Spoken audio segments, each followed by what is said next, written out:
when 2020 hit, we were really comfortable. Our industry at large was just super comfortable in this status quo of having really deep conversations and relationships with our clients in our physical therapy space. And then all of a sudden we were thrown from going from knee to screen, and we just did not know what to do. It was an explosion. Hi, I'm Kim Tolson, and I'm the traveling therapist. It's my passion to teach therapists how to navigate online private practices and multiple income streams so they can travel the world. I'm a digital nomad with a virtual insurance-based private therapy practice and a multi-six-figure coaching business. I'm obsessed with entrepreneurship and developing tools that can help therapists live an adventurous lifestyle. In this podcast, I will discuss my journey as a digital nomad. I'll chat with other traveling therapists and help you navigate the complexities of running an online insurance-based practice. I'm so glad to have you with me on this journey. Hi, everybody. Welcome back to another episode of the Traveling Therapist Podcast. I'm really excited, you guys. So I've got Amity Cooper here with us. And before I hit record, she basically popped on and we both just started gushing at each other about our bios. Because it's, oh my gosh, you're just like me. You're like a multi-passionate entrepreneur. You're into AI like I am. You're into like living this freedom, this lifestyle. So I want to get into all of that. But I always start the podcast out with, how did you go from just being a traditional therapist to a traveling therapist? Ooh, okay. I don't know. Big question right off the top. Yeah, big question. I think that, one, I've always been a traveler, and I was telling you, Kim, early before we started and hit record, I was like, traveling the world has been, that's who I am. I'm hardwired for that. And the therapist part really sort of officially came online for me about 6 years ago. I think I finished up with my master's in 2018. And so, but I've been a therapist my entire life. I don't know about you. It's a vocation that calls to you. It chooses you.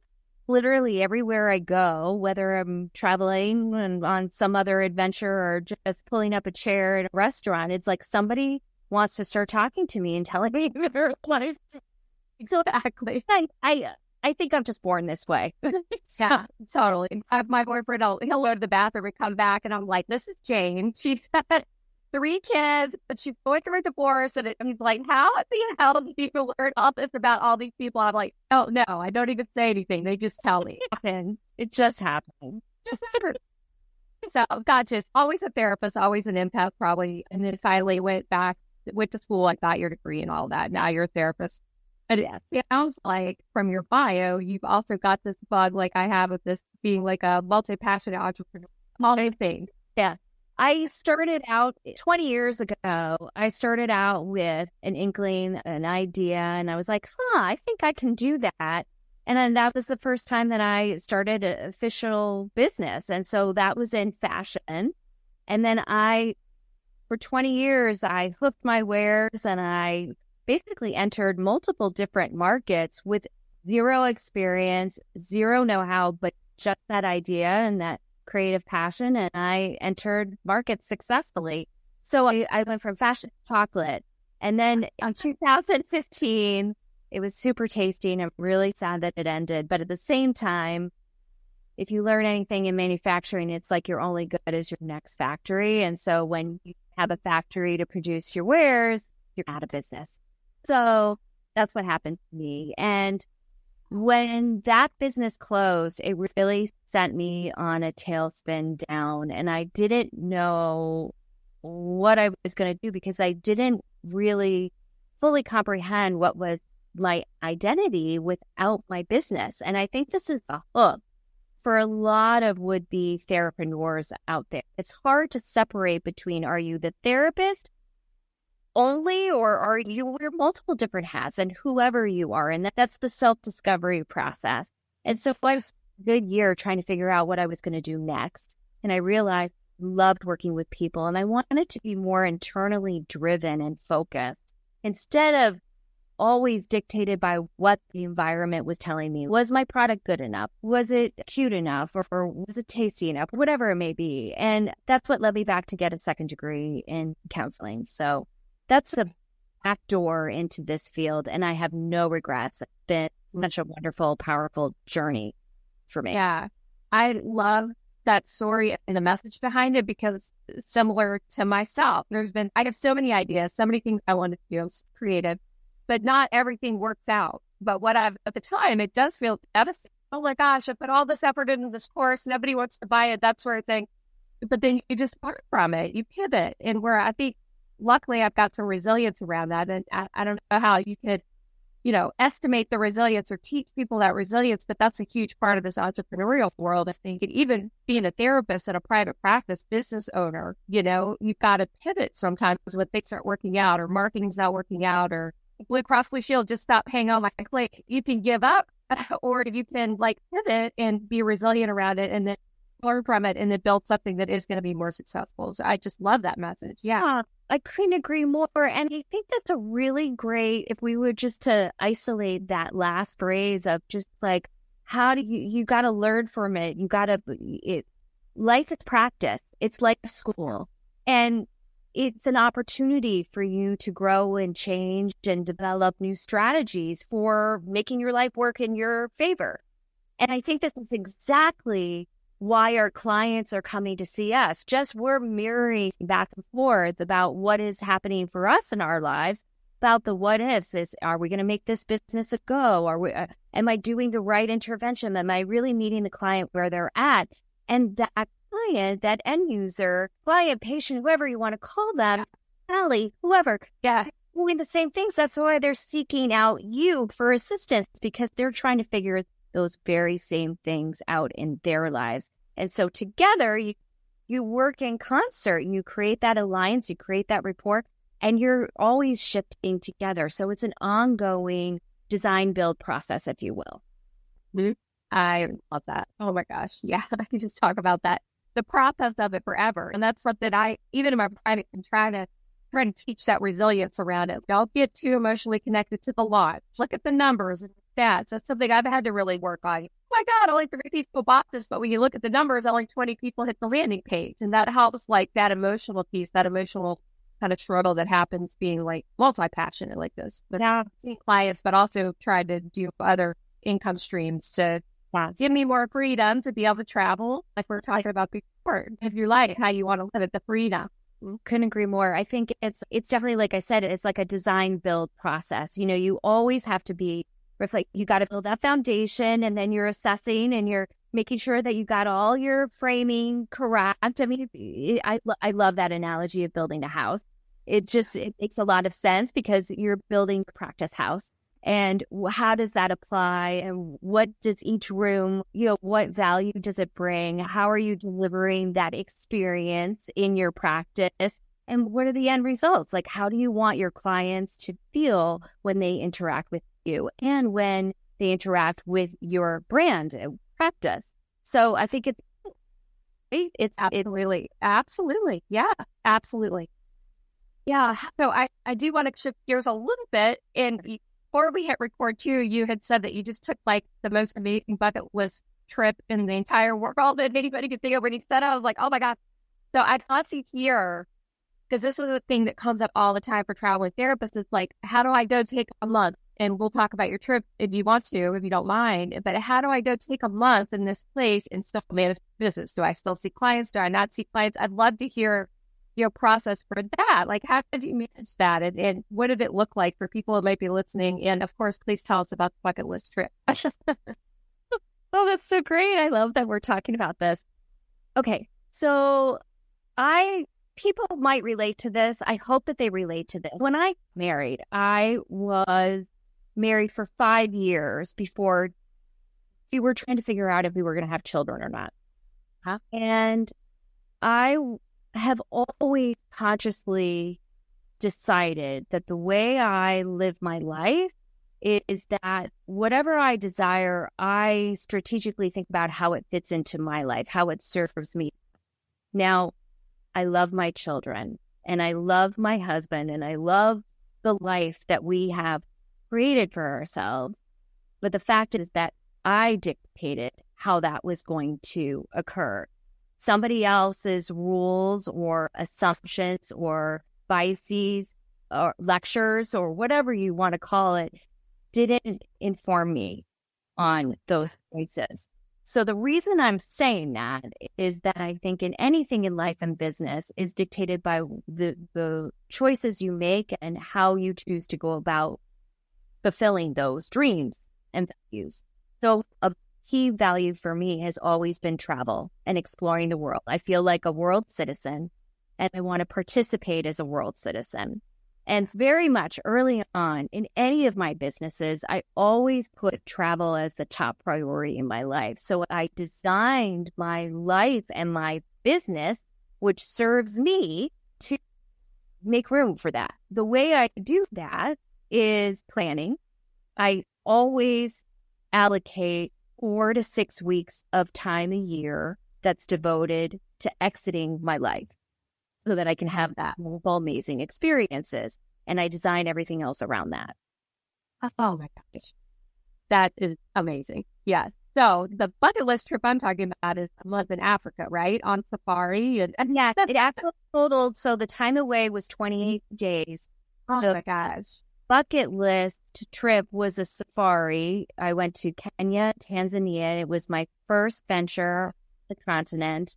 And it just was mind-blowing. It was wonderful and thrilling, and I would love to talk everything safari, but that's not really either for this discussion. Safari podcast. Yeah, it's a motivator, right? And then we ended up in the Seychelles, which is about a 4-hour flight east from Kenya's shores. So we finished off that trip, and it was a family trip. So I have a 19-year-old and a 15-year-old, and we did it all together. So it was... Oh my gosh. That is amazing. Yes. So I love this message, right? This is what I try to teach too, like in coaching and the traveling therapist and all that, is start with your plan. What are your values? Exactly what you're saying. And then build your life around exactly what you want to do. So like it sounds like you weren't working during that time. Like you had maybe just blocked all that off and it was like, no, I'm taking this vacation. Right. So deciding it exactly how you want to be able to do it, like I do it differently. I work every week, but I have like certain hours and I have boundaries around how I'm doing that. But that's the key to this whole thing, is like you can create. People will say to me all the time, it's, oh, you're so lucky to be able to do that. I am not lucky. I am a determined person that made a decision a long time ago that I'm not going to live like some traditional lifestyle that people told me I had to live. Get married, have kids, live in one place forever, like that whole story. And I designed it around that. And before we hit record, we were actually talking about out of the box kind of things. And one of those is the use of AI and how out there it seems now and out of the box and everything. So I'm wondering if we could shift gears a little bit and just talk about grasping these things that maybe are outside the box that can make our life a lot easier. And one of those, before we hit record, we were saying like online therapy, right? That was like unheard of back in 2018 when I decided to go online. The people in my office were like, you can't do that. I was like, yeah, I can. I'm doing it because I take 8 weeks of vacation a year and I don't want to do that anymore. I want to just go whenever I want and be wherever I want to be and work online. And it seems like AI now is coming on the scene too to make our life even easier, more flexible, give us more freedom and all that. So I'd love if we could just chit chat about bringing those outside the box things into our lives and how to embrace it. I love that. Gosh, I get all tingly when I think about talking about tech. I don't know. And this is what the crazy thing is, that I know this about myself. Like, I am not really tech savvy, but I get really excited and I get really into learning something new and seeing how all of these pathways interconnect together. So that's what is exciting about technology today. As Kim just said, as you just said, this idea of when 2020 hit, we were really comfortable. Our industry at large was just super comfortable in this status quo of having really deep conversations and relationships with our clients in our physical therapy space. And then all of a sudden we were thrown from going from knee to screen, and we just did not know what to do. It was an explosion. We were forced to do things that we just weren't necessarily comfortable doing. And our industry and our training institutions really were struggling to keep up with the demands, the needs, how to train up for this. All of these tools, all of these needs were really brought to the fore, and we just didn't know how to cope with that. And so we had to implement. We had to get creative. We had to get risky. We had to take risks. We had to get gritty. We figured out how we were going to manage. And you know what? We came out on the other side. Really, it's like old hat for us. Yeah, absolutely. Yeah. And gosh, now the flexibility and freedom we have because of it is just unbelievable. Like, I would never go back to an office. I don't know what I would do if I had to for some reason, but I just would never want to do that because it's too, like, I just always felt trapped in like a place, like my office, and I had to go on vacation. I had to come back. I had to commute to the office, that whole thing. It just felt like a huge trap. And I didn't even really realize it until I got like wind of like the online therapy world. And I was like, wait a second. It just felt like my whole life opened up, you know? Well, so I'm curious, did your clients also bring that to your sessions? Were they feeling frustrated and uncertain or unsettled about the status quo of how things were? You go to therapy, just rules of therapy. Yeah. Yeah. You mean like once I went all online, like before the pandemic and everything? Yeah, that was quite the transition. I actually took a course by Amber Life. She's one of my dear friends now, but she taught a course how to go all online. That's how I even figured out I could do it. AL is a comprehensive HIPAA compliance solution that helps you manage your practice, meet with your clients virtually through video therapy, manage client appointments and client records seamlessly, streamline your claims process, and communicate with clients securely through AL's client portal. Visit alpractice.com/Kim Tolson for an offer of 50% off your first 6 months. But at the time, a big discussion in that course was like, my clients are going to be so resistant to this. So there was a lot of discussion around it, scripts around like, how do I talk to my clients about this? How do I make them more comfortable with it? How do I like do trial and error, like a couple of remote sessions and then back to the office just to get them more comfortable with it before I totally transition out. And I'm seeing that with AI now too. Before we hit record, I partnered with a company called Berries. I love them, berries.icu/therapist. And it records your session. It's just right in the background. It records the whole session. And then when you're done, you click a button. It turns it into a beautiful progress note in about 2 seconds. You copy and paste it into your EHR and you're done with it. But what I'm getting right now, the pushback around that is, how do I know it's super compliant? I don't feel comfortable asking my clients if I can record sessions. All of this like resistance right now because it's so new. It's just like therapists are not comfortable with it because they're not sure if it's okay. Can I really do this? Is it okay to talk to my clients about it? All of that. So interesting. And I agree with you. I see that as well. I think within our industry, we're just not a group of people that are quick for change. And we're not entrepreneurial in general. Yeah. It's not something, I think, we don't consider ourselves worthy of abundance, or we see this as somehow dirty, that business is a dirty word. I don't know why. I don't know where this comes from. My guess is that a lot of it is what's been modeled or taught us. And then as a group, we gravitate towards this process, community mental health, and this is where you play. This is your sandbox of operation. And though that model, that paradigm has just been blown up, and we are trying to figure out how to put these new pieces back together again. It's like creating new Legos, a new Lego set. And along that path, there's going to be a lot of gripe and there's going to be a lot of resistance, because change is hard no matter which way you look at it.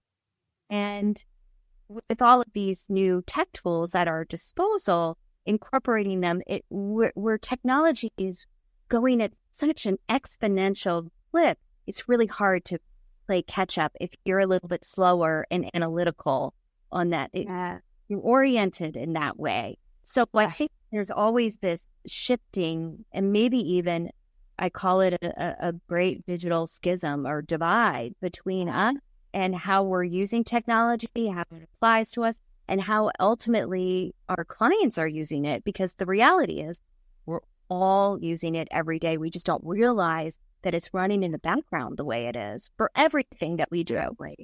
Exactly. Yep. No, I couldn't agree more. And just that, like you were talking about, coming up in grad school, the shame and the conversation around community mental health, private practices for money-hungry people. And then I was way too early in grad school to ever get any talks around therapy type things where we're building multiple income streams and using our skills as therapists, because we're all really good people, to sell things and teach people their advantage. It really, exactly. Using our therapist skills to be able to apply it to different scenarios and bring money in from other income streams, where it was so shameful for so long to just sell a product as a therapist. Like, there's therapists out there that sell T-shirts and stuff. Like, how dare you? No, exactly. That wasn't even a thing. And I feel like now it's almost like becoming the next evolution for therapists. It feels like to me, like it's like mental health, and then you go maybe work for a private place, group practice, and then maybe you go to your own private practice, and then you get burned out with that, and you realize the one-to-one model just isn't going to work as far as time, energy, and money is concerned. And then you start branching out to coaching or a course or a review. But I think to add to that, not everybody is wired like you and I are. We're absolutely true. There are fabulous, talented clinicians who like to stay in that lane. They don't want to be bothered with managing a private practice, let alone a business. That's not for them. And beauty is that there's always a place for everybody in this field. We are in the most amazing industry, and there's so many opportunities that are coming our way that we can be a part of, that we can be change agents and way showers. And so if you are a clinician technician, if you really would prefer not to be bothered with all of the back office oversight of running and operating a private practice, if you will, there's plenty of space and opportunity for you to shine as a team member in a group practice, or working in mental health, or maybe you have a fancy for advocacy and legislation. There's so many roles that we can step into, being the trained professionals that we are, that we just have not really explored, or it hasn't been presented to us, at least in our clinical training. And granted, I know that the institutions that we all went through, we got great skills on learning how to be good clinicians, but they didn't teach us all of this other stuff, because that's just not what they're meant to do. So we have to fill in the gap. We have to. Yeah, absolutely. Yeah, I couldn't agree more. Yeah. And I think it also applies to a mindset shift. It all circles around that drain of like, how do we approach ourselves? How do we view ourselves? What is our mindset around business and money and maybe martyrdom or missionary work? Depending on how you view yourself, how you position yourself, these are all ideas and concepts that need to be addressed, especially when you're entering private practice or business ownership. Absolutely. Yeah, I could not agree more. So what are you doing in the field right now? I know you're a therapist, but you've also got other projects going on that help therapists, right? If they want to become millionaires, or maybe could we talk a little bit about that? And you've got the tech piece, so I'd love to just chit chat about that a little bit, like how you're doing all that. So there's a couple of things. I seem to have my hands in many pots here, and I love it because it all correlates and combines together to make that special sweet sauce of how I feel like I can deliver and value and service and be in service to other people. So I have to correct myself. I have 3 companies. First one, primarily focused on professional development services, is called Clinical Career Collective, aka E3. And what I do there is I train and teach clinicians how to open up their private practices, starting with my course boot camp called Do This First.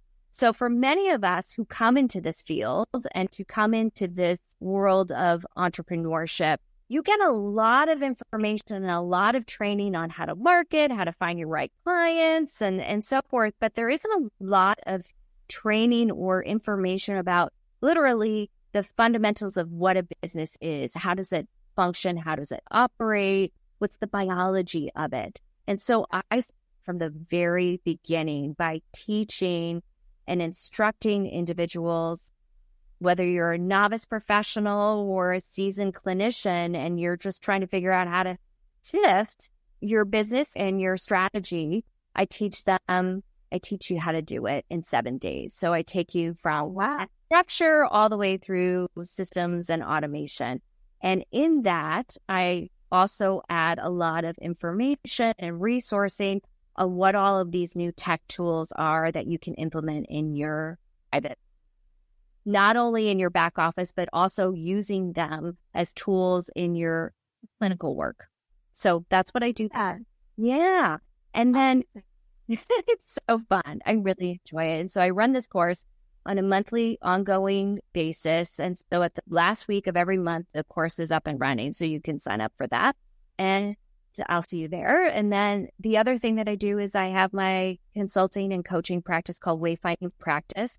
And I'm also a certified equine therapist. So I love being outside and being with individuals in nature with my horse partners. So I have that business, and I have just opened up and I'm about ready to launch. I have a guest ranch that I'm setting up for other clinicians and professionals to come and access nature and run their own retreats and events and programs out of. Is that in Colorado? I think it is. Wow, that is fantastic. So that's for me. Nice. Yeah, and of course, anybody listening, I put all this in the show notes. You guys can reach out to Amity and work with her in many different ways, it sounds like. Yeah. But one thing that I think is really relevant, and we've already discussed the use of AI. We've already talked about telehealth and the use of video, right? Which is an incredible software tool for us to expand our reach and to touch many lives by having these conversations, and where you can use it in your business and with clients.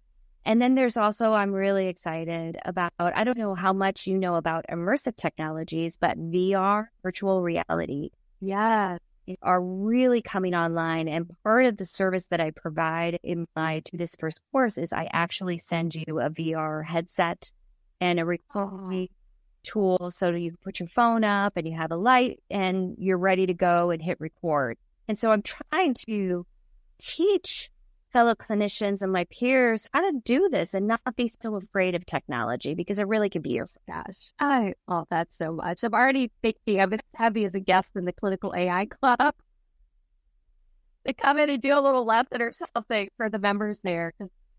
Then I don't know a lot about the VR technology, but I know that therapists are starting to adopt it, especially for like systematic desensitization type things where you can simulate environments and somebody might have a phobia around or anxiety about, and practice that way before they actually like push them out into the real world to do it. All kinds of things like that. It's just the technology is coming. And I talk about this in the AI Club and also my free Facebook group for running private practice with AI.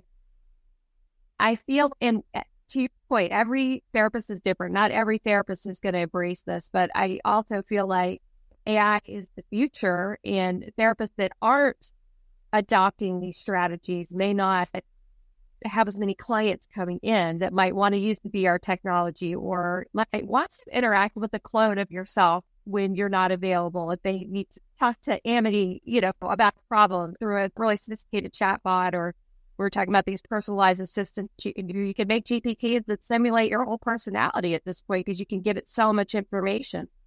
And I've read a lot of studies around, especially like teenagers right now are using a lot of chatbots as therapists. There's therapy chatbots out there. So I feel us as therapists, we don't want to become obsolete. We're going to have to figure out a way to adopt this into our business, whatever you call it, our business style, our whole profile that will be offered a client. Maybe not if you're working with the elderly population that might not want to have anything to do with it, but generally overall, AI is going to be writing our progress notes. It's going to be doing our treatment plans. It already is. So I just think it's so new and people are uncomfortable with it. But eventually, maybe 10, 15 years from now, it's just going to be like the norm, in my opinion. I think it'll be 5 years. I think I think the future is faster than you think. If I the title of one of my favorite books, but it is true. I don't know the exact statistical point here, but what has occurred in the last 10 years of our society has far outpaced exponentially what the last 600 years looked in advance in industry and just culturally. So if you think about that, the last 10 years outpaced the last 600 years. This is not, technology is here and it's been here for the last 25 years, just not mainstreamed the way we know it today. And so there is urgency here to embrace what we can, figure out what tool is going to help us the best. And we don't be an expert in everything because we surely don't want that in our own practices. We can't be a generalist today. Right. We need to really triple down on the one tool that you think is going to go the longest. It's going to work for you longest capacity, the best way possible to deliver the best kind of outcomes for you as a business owner and for as a clinician to help and treat and work with your client base. So if that would be my recommendation for all of you, is to be open, to explore, to expand yourself. Sign up for a continuing education course and personal development. Take a tech class. Do whatever you need to do. Sign up for one of Kim's courses and try, push yourself because everybody else is doing the very same thing and you don't want to become obsolete. Yeah. Could not agree more. Yeah. Even if we are right now, just remember how online therapy was and how it is now. It's coming. This way it is coming. Yeah. Amity, thank you. I feel like I could just talk to you forever about everything you're doing. I really appreciate you coming today.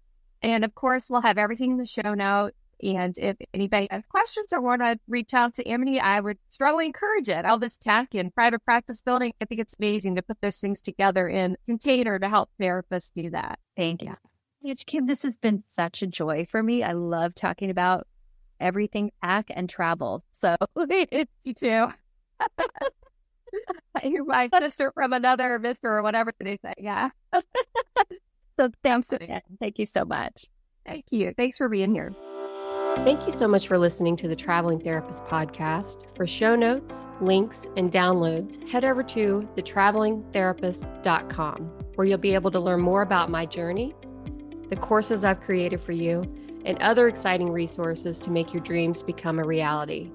If you've enjoyed this episode, please share with your traveling therapist friends, subscribe to the podcast, and if you loved this episode, please leave a review.